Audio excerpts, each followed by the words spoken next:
Alright, so these are the things I kind of look for.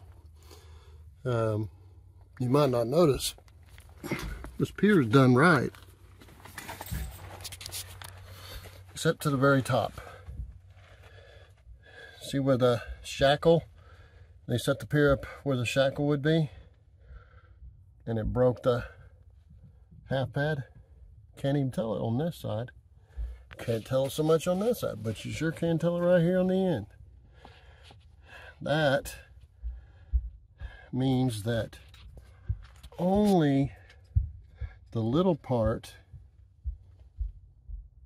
is holding the house. Okay, so we're going to jack it up, take that out, and put in wood. Again, it has 1.5 inches of wood on top, but we need to get a little bit more, so we'll put in some 4x4s and build it up so it has more squash room, and we'll definitely stay away from that shackle for the axles.